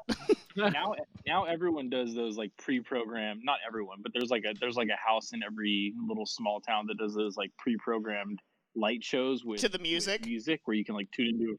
Yeah, and it's like I hate to break it to you guys, but like your house does not look like the videos online. Like your house fucking sucks. Your music selection is trash. Your program looks sucks. Like get with the program. You know what I mean? They should sell them as like pre-packaged kits where it's already like programmed for you. You just have to lay the lights out in the proper order. Up here, where I live, there's a whole street that participates on that wavelength, and so it's like an hour and a half wait to get to drive through the neighborhood. Oh my god! Like every night. Every night, as soon as it's sundown, it's just a line. Imagine being like the one out of there who like reluctantly agreed to do it. It's like Steve like really pressured you. Like both houses next to you did it, so now you have to do it. You're just out there pissed off, like hanging your lights everywhere. Like fucking Steve, dude, such an asshole. Mark, hey, your favorite Christmas movie, sir? I know one that'll be on there, but go ahead. Oh, my Fantastic Four of Christmas movies. It is hard because I am such a cinephile and I like Christmas movies of all kinds. But I'm going to go with my four first, and I'll throw out a bunch of honorable mentions to round it out. But Die Hard, for sure. That is a Truex House staple. Followed by the Muppet Christmas Carol. That's a good one. Love it. Rudolph the Red-Nosed Reindeer, again, talking about the old school claymation ones. The entire soundtrack is delightful. And Christmas Vacation, of course. Yeah. Oh, yeah. Yeah, absolutely love Christmas Vacation and Cousin Eddie and the whole gang. So those are definitely like my standouts. But some other ones that are fun that I always like sharing with people. If you liked Christmas with the Cranks and kind of like some silliness in that regard, Surviving Christmas with Ben Affleck and James Gandolfini. Oh yeah, I know exactly what movie you're talking about. Yeah, that bombs horribly because they released it in like August or something like that. Yeah. Ben Affleck is like this weirdo rich guy that never had a family, so he hires James Gandolfini's family to give him the traditional Christmas feel. So like they all have to call him son and he calls them dad, and he dictates what they have for dinner and rent out this family, and hijinks ensue, and it is hilarious. Actually sounds like a really good Christmas movie. Yeah. I've not seen that one. Affleck's so cute. Yeah. Oh, that one's good. It's them and is it Kathleen O'Hara, the mom from Catherine O'Hara from Catherine O'Hara, Home Alone and stuff. Yeah. Yeah, so she's the mom in that. Moira, from Schitt's Creek. Yeah. And Christina Applegate's like the daughter that comes home and throws a wrench in the whole situation and stuff like that. Hook up in it, or what happens there? You gotta see, dude. You gotta go check it out. Surviving Ben Affleck. Every movie, he's just a man without a family. He's great. Alfred, where do we come down on Reindeer Games? I like Reindeer Games. Is that a Christmas movie? I mean, it's got reindeer in the title. I haven't seen it in a long time. Like I don't recall. Inside information. Well, I takes place during Christmas. Well, it must be. All right, I want to put Mark to the test here though, because you said that you're a fan of pretty much all Christmas movies. Where do you land on Hallmark Christmas movies? Ooh. There is some fun. I do not follow them. I know Hallmark releases like 30 a year, and so we will watch some of those atrocious things, and they're fun. It's fun to just watch new Christmas movies. So yeah. What about Netflix Christmas movies, like a absolutely Christmas Prince trilogy? Haven't watched those, but the Christmas Chronicles. They're basically the same thing, right? It's like yeah. It's like a woman who's like too busy with her career, goes back home and something happens, and then she reunites with an old flame or someone she used to have a crush on, and meanwhile she has a boyfriend back in the big city, but he's too busy for her. And this new guy or old flame takes her to like a Christmas tree lot. They chop down a tree, they decorate it together, and they fall in love. It's beautiful. And then the lifetime. John's a writer for the Hallmark Network. Yeah, the lifetime version of it, someone gets killed. Yeah, the cheating husband. Yeah. I'm usually into some of those weirder off-color ones than the super sickly sweet ones. Yeah, like you ever see? Oh, go on. My wife has the Hallmark ones on like 24/7 here, and they're starting earlier every year. This year they started before Thanksgiving this year, and it's like we cannot watch one of these every day. It's not. I don't think it's healthy. Okay. I want to throw some out that Candace Cameron's like in all of them. That have Lacey Chabert is in a bunch, isn't she? That's her job. Lacey Chabert, yeah, she's in a bunch. Lacey Chabert is a Hallmark queen. Oh yeah, she is. It's the same actors and actresses in all of them. It's also the same promotional. It's a great career to have. I'll do it. They do the same layout on all their posters and everything like that. Somebody showed like a whole like 16 by 16 sort of printout of everything. They all look the same. The same like color wardrobe too. Yeah, I want to throw some out they're that the same movie over and over and over.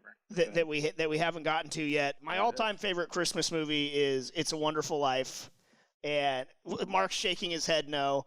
That is, to me, the ultimate Christmas movie, at least for me growing up in my household. And rediscovering it as an adult, it is a lot sadder and sort of bleaker than I really realized as a kid. You don't understand sort of the full gravity of the situation that George Bailey finds himself in. But it's a beautiful movie, and it's a great Christmas movie. White Christmas. With Bing Crosby and Danny Kaye. I knew it. Jesus Christ, dude. Anything from our half of the century? Jesus. White Christmas is a phenomenal movie. Anything pre-Technicolor? I think you mean post. Yeah, see, Mark likes White Christmas. Yeah. White Christmas is good. It's a great movie. I also would, in terms of the claymations, I agree with Mark. I think Rudolph the Red-Nosed Reindeer is sort of the most iconic one of those. No, dude, Santa Claus is coming to town. Who doesn't like a young Santa Claus? I don't know. I was always more about Rudolph. I like him. No one likes a skinny Santa. I was more about Rudolph. And I have the Christmas Story on there as well, but I, like Jeff, it's at this point, it used to be such a treasure to watch it. You'd look forward to watching it at Christmas time. Now it's just, it's on too much now. So it's I haven't seen it in years. It's just, it got kind of done to death. And my honorable mention would be the original Miracle on 34th Street. Not that remake with the girl from Matilda. What's your problem with Dylan McDermott? No problem. So gorgeous in it. No problem. Mrs. Doubtfire. No problem. Yeah, whatever. The little girl from... Yeah, Matilda. That's how I know her. The original Miracle on 34th Street is where I come down. Those are my Christmas movies. They're both good. Oh man, don't be crapping on the 90s. I'm not crapping on the 90s. I'm just saying I like my Anything originals. With Dylan McDermott is automatically at least a 7. It's a Wonderful Life, though. That's where it's at. His eyes are so It's a Wonderful Life. So, I like the movie, but to me, it's not Christmassy enough. It's like the last scene, really. You get some Christmas in there, and that's it. And it's interesting. You're not wrong. And I didn't want to necessarily bring it up, but it is a movie that sort of post-release has become more a Christmas classic because of copyright laws, and it does have Christmas elements in it. Is way more sort of the spirit of Christmas and everything. But as Jeff pointed out earlier, that the Santa Claus takes place mostly not on Christmas as well.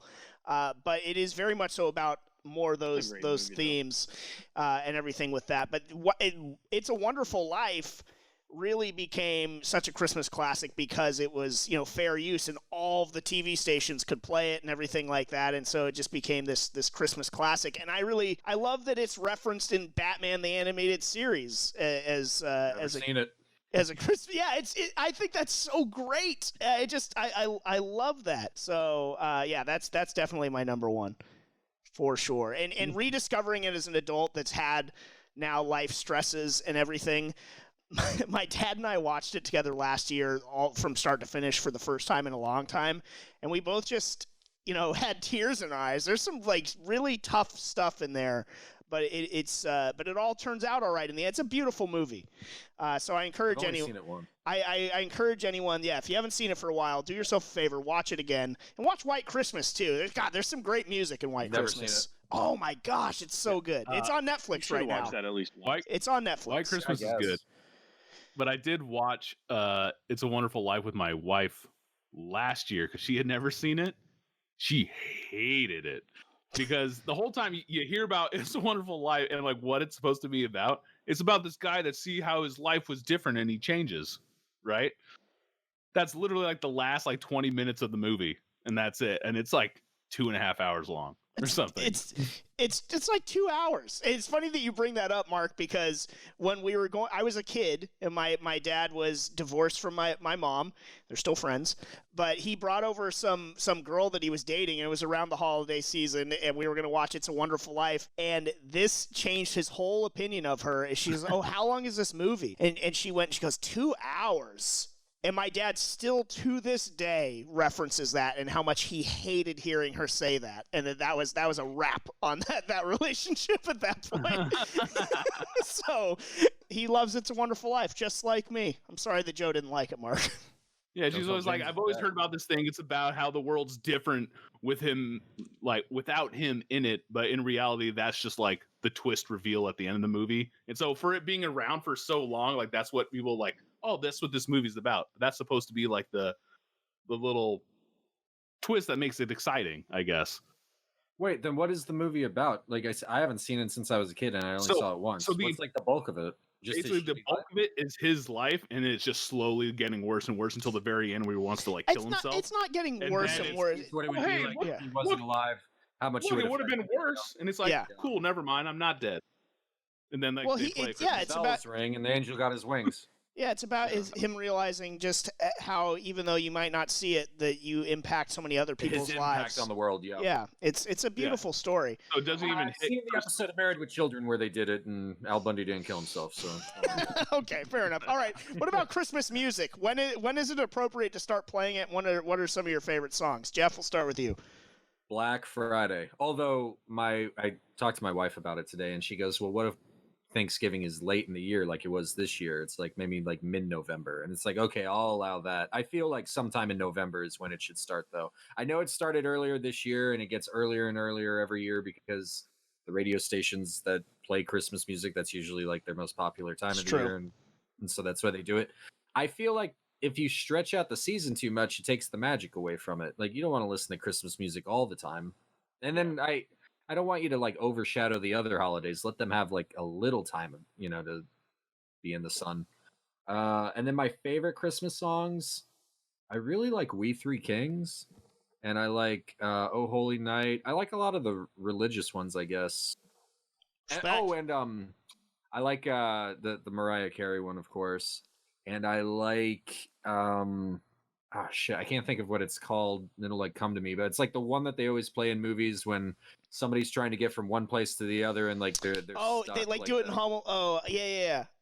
You know which one I'm talking about. Like whenever I'm in the airport, like I've gone to visit James a couple of times throughout the years for his birthday, which is right there in December. I love listening to that song in the airport. Is it the sad one, or are you talking about I'll Be Home for Christmas? No, not I'll Be Home for Christmas. The other one. Like Christmas and snow's coming down, like that. Oh, yeah. I like listening. It's like I just gotta get home. I just gotta. Yeah, that one. Yeah, exactly. I love. It reminds me of that Jonathan Taylor Thomas movie where he's got the suit on. I'll Be Home for Christmas or whatever, and he can't get the suit off. It's like it's been glued to him. It's like a weird prank. Well, it's not a great movie, but I like it. What a great premise. And he has to be home in time for Christmas because, like, I don't know, he's like some douche or whatever. And his dad said, if you want like money or something, like, you have to be home and celebrate Christmas with your family. But I don't know. Put that one on the list too to watch. I have not seen that actually. I remember the trailers though for it. I never saw it though. Yeah, it's when he was striking out on his own. I think he left Home Improvement. Yeah, mistake. That's all he did. Mistake. Mark, how about you? Your when do you start playing Christmas music, or when do you allow it? And what are your Christmas songs? I agree with Black Friday, absolutely.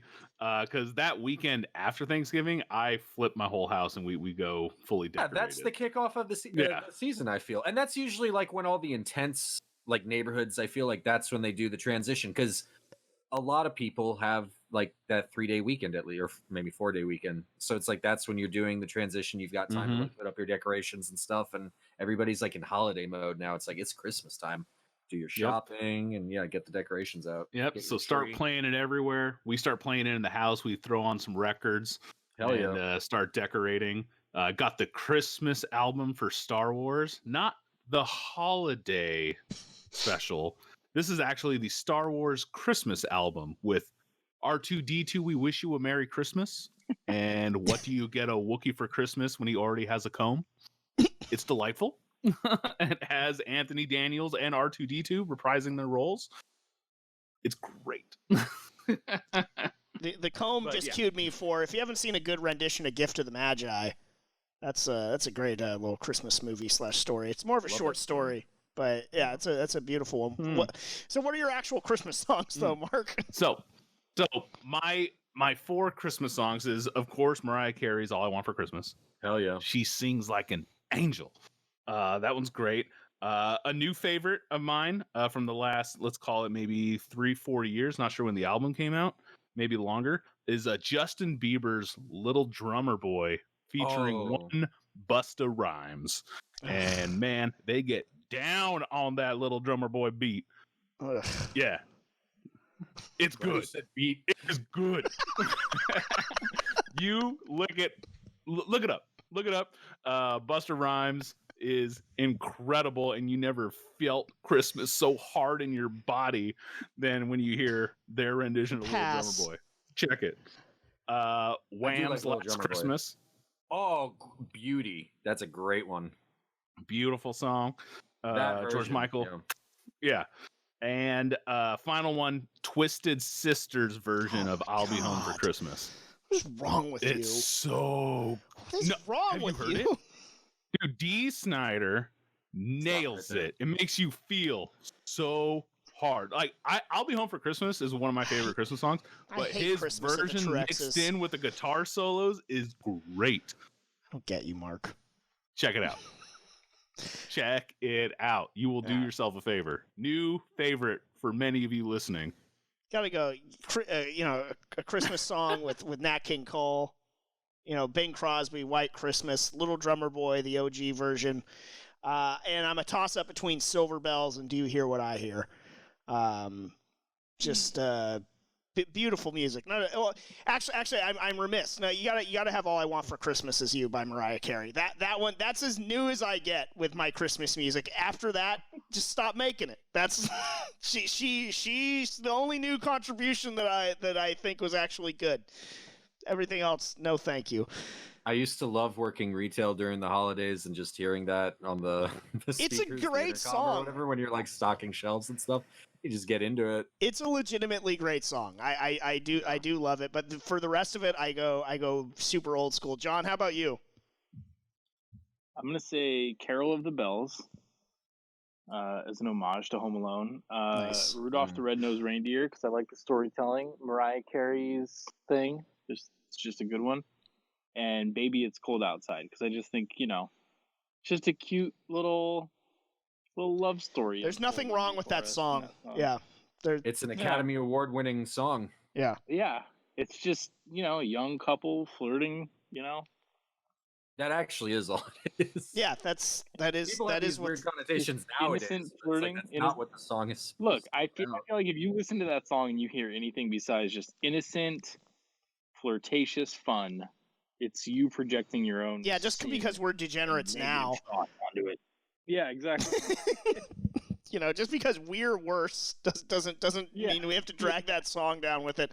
All right, I had a whole nother bit. It really is like a Rorschach test. It's Yeah. like what you hear. Yeah, no, It really is. I guess I like Christmas songs that like have a story element to them, though. Yeah, it's telling you something. That's how you like Star Wars shows too. Oh, then you like Frosty the Snowman.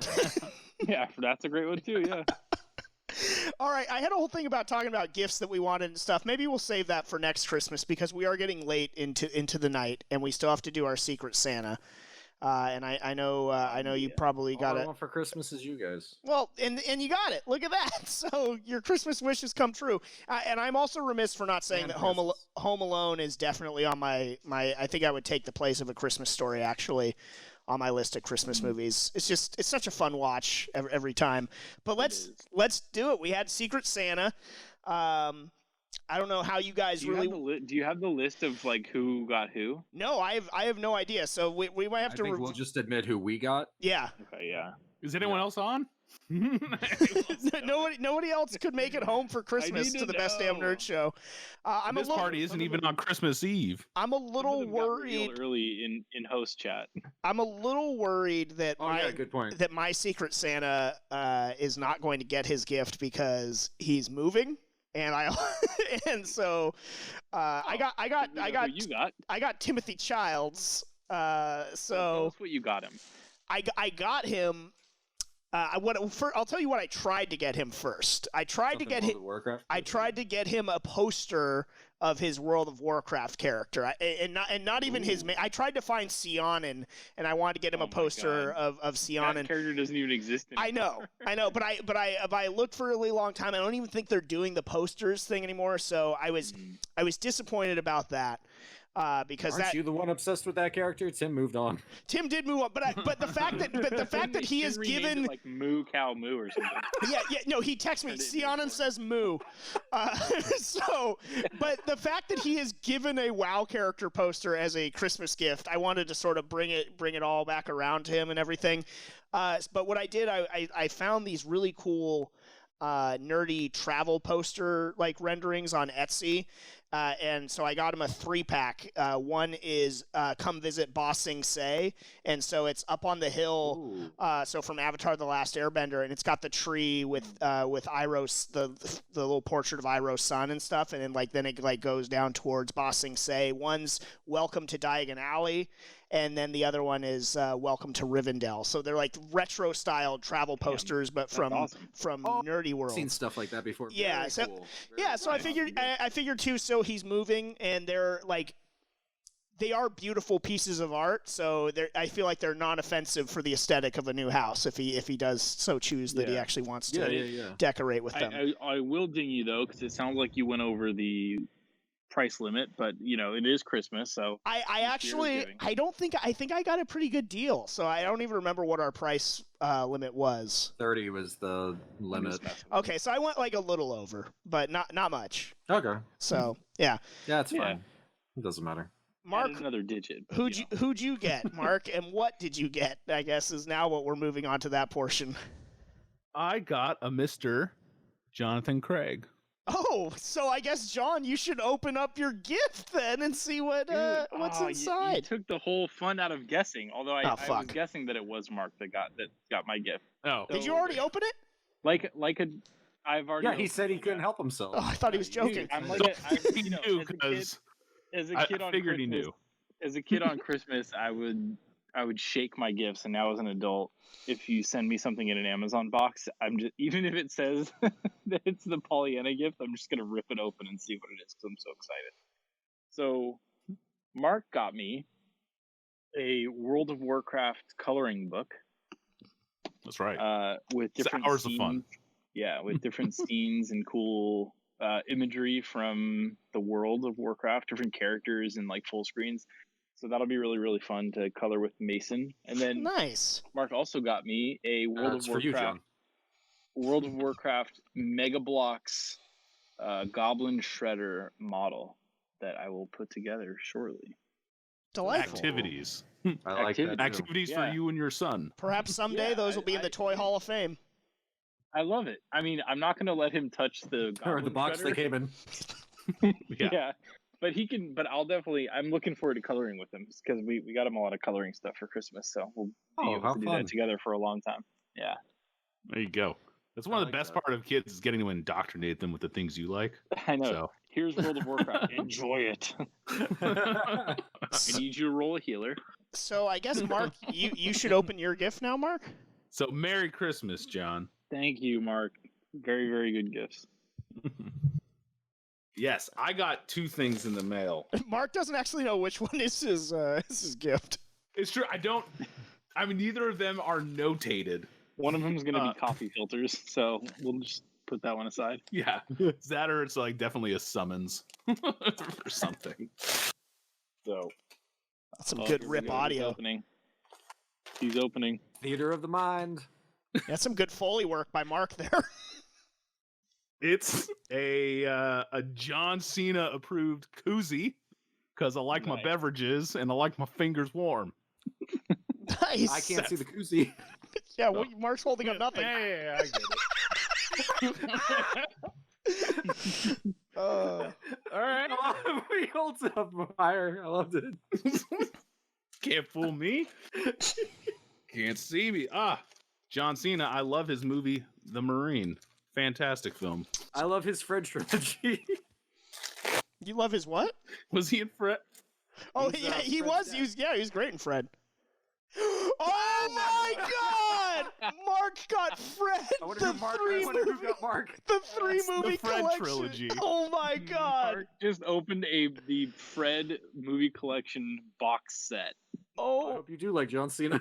Well, maybe they both were from. I haven't seen them. Oh my God! So, we can assume that Adam Zika got Mark Truex then. Executive producer Adam Zika was a part of it? He was, yeah. We brought Zika back to be a part of Secret Santa. So I guess so I assume that he got Mark. I'm gonna text him right now. I like that he's listed as WWE superstar John Cena in the credits. Not just the type up, but the actual credits. Well, it kind of reminds me of when The Rock used to just go by The Rock, then he was Dwayne The Rock Johnson, and now he's just Dwayne Johnson. You need that WWE superstar. Gotta get that sprinkle that WWE dust on him. This is a surprise. That is Thanks, hilarious. Adam. I would imagine. I assume, but what if it's Jeff? Yeah, Jeff, that was a little on the I nose. just said that. I know. That was a little on the nose. I did not get Mark. Should I say who I got? Are they here? The They're not here right now. No. Okay, yeah, go ahead. I got Adam Zika. Terrific. You got And Zika.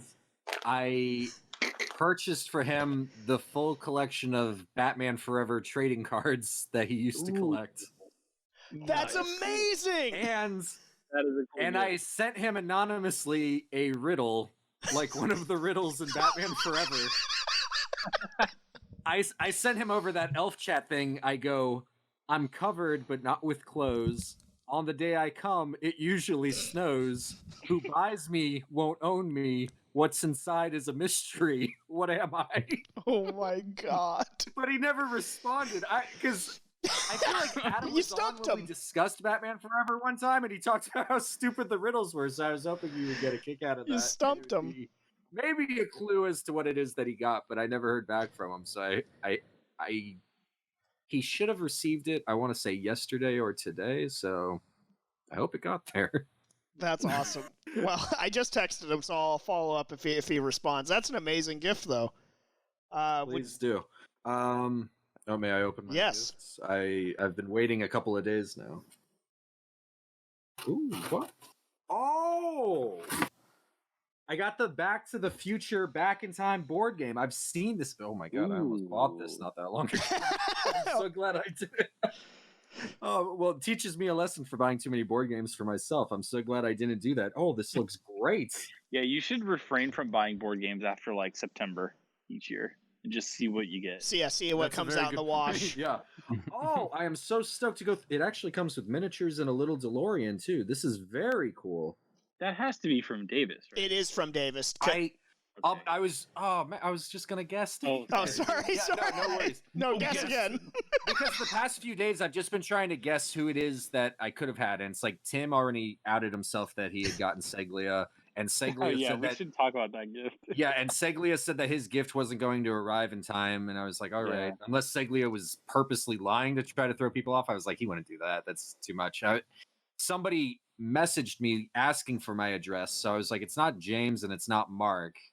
And so I was like, it could either be like John or Davis. And then when I saw the BDNS with my name and then Davis had organized all of this, I just had a feeling I had gotten Davis, or that Davis had gotten me. It's I a should very say. Davis gift too. Very thoughtful. Very cool. I really like this. I'm excited to play. And yeah, and Davis is a big board game aficionado too, so he knows me well. This is very cool though. I'm super excited. Did you guys see the cover? It looks awesome. Really cool. Our very own Little miniatures. lore master Timothy Childs got final boss Chris Seglia, and he got Segs a Street Fighter, I guess, was it mouse pad? It's a mouse pad Yeah. because the raised part is to like Amongst rest other your things. wrist. It's a mouse pad, but it is a very busty Street Fighter character, like just accentuating her bosom just heaving out of her bra. And I don't even know what character it is. Is that Cammy? Her name, it's Karen. It's the character's name is Karen, and yeah, we're like the on some mouse pads it has you have like the built-in like gel. Like, Oh, yeah. Wrist Yeah. holder or whatever, That's and her in this tits. instance it's her breast. Yeah. It was just great how and Segs went to chat. Did one of you forget to put the note BDNS on your gift? Because I just got this in the mail. Well, Seglia's wife just like opened the package without, because it wasn't like, Tim didn't write anything besides just Chris. And so she opened the package and that's what it was. And she was like, what the hell is this? Lots of questions. Yeah. What a classic Tim gift, too. I feel It's very cool. I thought that was really funny. Yeah, that is great. I hope Seglia uses it. I hope so too. I mean, I'm sure that's probably a very good mouse pad. There's a lot of room to rest your wrist there, so probably Looks very comfortable. Yeah, very comfortable. Look comfortable, yeah. Very comfortable. All right. Is it just me then? Did John do his who he? Oh, I think. All right. Just you. What is this? James is unwrapping the gift. I got World of Warcraft Exploring Azeroth, the Eastern Kingdoms. Holy this looks awesome. This looks like an art book. Looks really nice. It looks like a lot of lore. It does look like a lot of lore. Hold on here.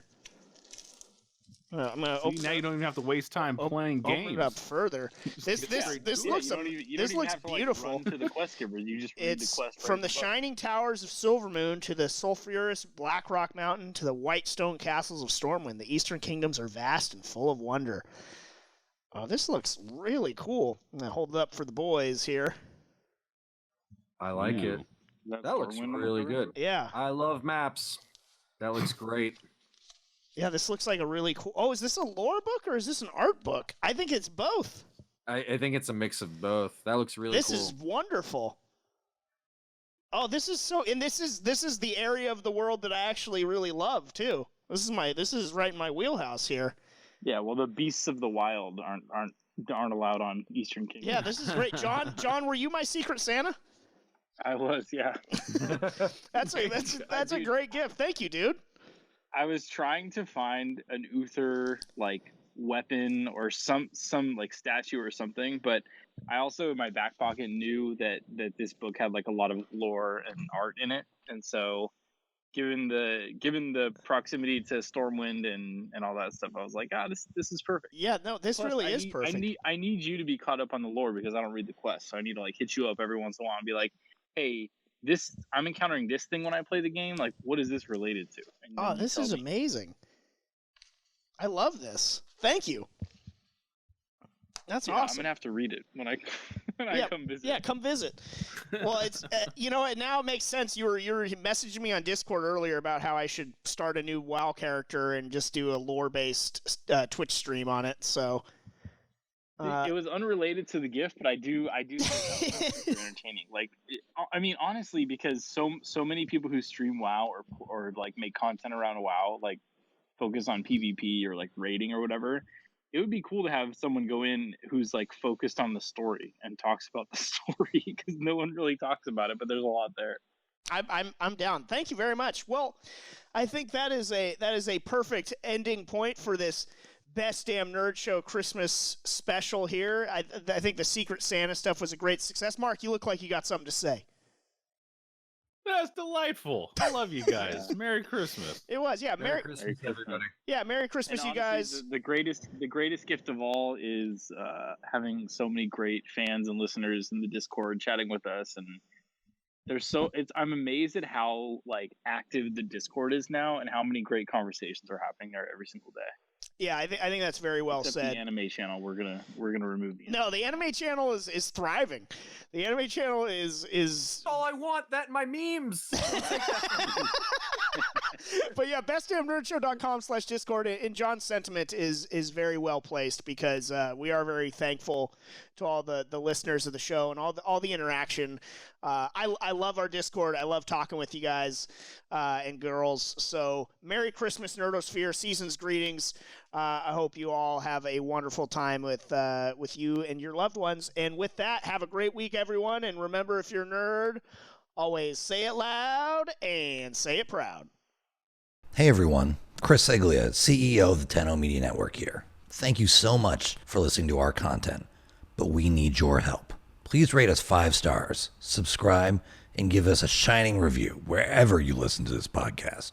It really, really helps us out. And one more thing, please tell a friend if you can. Tell them Tasty Steve, Hanzo Gonzo, Markman, Rip, Ricky Replay, or someone who everyone loves sent you or something. That might help. Anyway, again, thank you for listening. And if you want more, make sure to check us out at www.ten-o.gg, www.tenno.gg.